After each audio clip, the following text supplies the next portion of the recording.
All right, let's get to the first email today. And the first email today comes to us from Mary Ann Payton, who writes, "Hey, John, first-time emailer." Well, welcome, Mary Ann.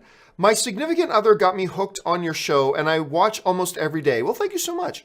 "So I don't know if this is a rumor or fact, but a reporter from Variety is tweeting that Penguin might be the villain for the new Batman movie, but that it's not for sure and could change. Forgive me if this sounds naive, but haven't they already supposedly been working on this for over a year? They still don't have a villain? How do you write a script if you don't know who your characters are?" All right, thanks a lot for the question, Marianne. And so where this is all coming from, let's lay the groundwork here. Unceremoniously, Warner Brothers removed Ben Affleck from writing and directing the Batman. They got rid of his script and they brought in Matt Reeves. Matt Reeves, who is a terrific filmmaker. That was in February. All right, not this February, last February. So we're working on 16 months since that announcement thing. Now, where all this stuff is coming from is one of the reporters from Variety. Variety is one of the more reputable, most reliable sources out there. But Justin Kroll from Variety, he tweeted out the following. Here's what he wrote. He wrote, "Take this with a grain of salt, as things are constantly changing in the DCU, but I am hearing that the Penguin is possibly the choice to play the main villain in the Batman.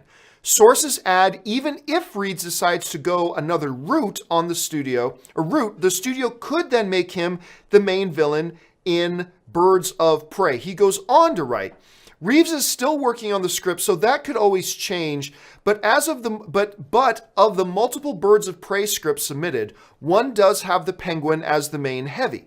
Either way, it seems Warner Brothers wants this character in the universe sooner rather than later." Okay, so there's a couple of possibilities here. Let's start with the first obvious one. Justin Kroll from Variety is just incorrect. He's wrong. That's one of the possibilities here, that he's just wrong. And that is probably the first thing we should mention, and that should be the overscaping thing. That there's a reason that Justin put this out on Twitter and didn't write a full article on this on Variety. So this could be something that's just completely, he's incorrect about. All right? I mean, he's not some dude, random anonymous dude on Reddit. This is Justin Kroll from Variety.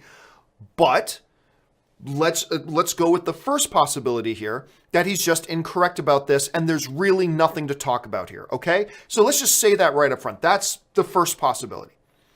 Let's deep down and let's just talk about the possibilities if what he's saying is correct. If what he's saying is correct, I must admit, is majorly concerning to me. No, not because of the idea of a Penguin as a villain. I think a Penguin could be a very cool villain, especially if you go with like a No Man's Land version of Penguin. Penguin could be a very cool villain for a Batman film. Absolutely, he could. But here's what concerns me, okay? They don't have it locked down yet. Now, again, first possibility here, Justin's incorrect. Okay, so now that we've established that, let's move on and talk about, okay, what about the possibilities if he's correct? If he's correct, it's majorly concerning to me, because how can you be 16 months after the announcement that you've brought in Matt Reeves to write and direct a new Batman film, and you still don't have a lock on who your villain is? Are you fucking kidding me? Like, I tweeted that for a second last night, and then I saw the email that came in from Marianne. I said, let me get rid of my tweet. We'll talk about it on the show tomorrow. But I put out on a tweet saying, wait a minute, 16 months later, and you don't have it locked down who your villain is? And I had some people write to me, say, John, he's just not rushing it. He's just not rushing it. Wait a minute, we're at time out here. 16 months. And you start with your characters. That's what you start with. Like, how are you writing a script without knowing who your characters are? That's the thing that confused me. And what really bothers me here is that in all this time, Matt Reeves has had plenty of time on his hands to go and sign a big production deal with Netflix. So he's got that all done. On top of that, they even got the film he's going to be producing for the new film for Netflix he's already producing is already underway. He's had plenty of time to do that. So again, first possibility, let's not forget the umbrella statement here is Justin Kroll could be incorrect about this, in which case there's nothing to see here and there's no worries and there's nothing to talk about. But if he's not incorrect, this raises some red flags to me. So like, okay, wait a minute. He's, let's go with this.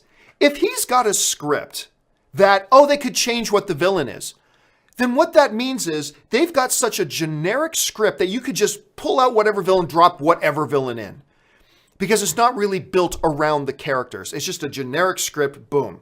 That would be concerning. The other thing that's possibly concerning here is, well, what if this is a scenario, again, we're speculating here, okay? What if this is a scenario where Matt Reeves has the story he wants to do and he wants Penguin and Warner Brothers is roadblocking him, saying, wait a minute, we might want to use Penguin and Birds of Prey. So hold on a second there, Matt. What? Like if you're going to bring the guy in to do his movie, let him do his movie. So it's either, one, he's written a completely, again, this is all assuming that number one isn't true. You either writing a completely generic script that they can just swap in or out any villain they want at any time. Or number two, Warner Brothers is roadblocking him and getting in his way and interfering with him getting his movie done and getting this thing put together, which if you're going to boot Ben Affleck on it, and you should have stayed with Ben Affleck, but if you're going to boot him off and bring in a filmmaker the caliber of a Matt Reeves, you let him do his thing. Within certain constraints, sure, but we're 16 months in. Now remember, I talked about this a little while ago. I found out through some sources that Matt Reeves was supposed to submit a completed outline of the film back in October. And as of February, there was still nothing submitted. So they are way behind the schedule they had for themselves. Now, sometimes that can be good, sometimes that can be bad, so whatever. So again, let's look at this. Number one, Justin Kroll from Variety could be incorrect. And if that's the case, then all of this speculation is pointless. If that's the case, all of the speculation is pointless. There could be a million other things going on behind the scenes that we don't know about. Remember, we always just see the tip of the iceberg with information, so that's what we have to talk about. But quite often, there's like a whole ton of information below the surface that we're not privy to yet that could open up a million other possibilities. So Justin could be wrong. They're really just dragging their asses on getting this thing done. They've written a completely generic script where, we don't need to have our villain locked down. We can just drop in whatever villain because the story's so generic. Warner Brothers might be interfering with Matt Reeves, not letting him get the thing done that he wants, maybe holding him up on what he wants to do. I mean, and there's a 15, 20, 30, 40,000 other possibilities. I'm just saying that if Kroll is correct, and that's a big if, but if he's correct, it's concerning. It's concerning to me. But who knows? We'll just have to wait till we see and get more information about this. You know what? Matt Reeves has been pretty good about responding to things online. So I wouldn't be surprised if Matt Reeves responds to this stuff in the next 24 to 48 hours. And then that might clear up the picture a whole hell of a lot. So let's just see where it goes. But it better not be a situation where Warner Brothers, if you're going to get rid of Ben Affleck and bring in Matt Reeves, let Matt Reeves do his thing. It better not be a situation where they're roadblocking him, because that would be completely frustrating. Anyway, let's move on to the second topic.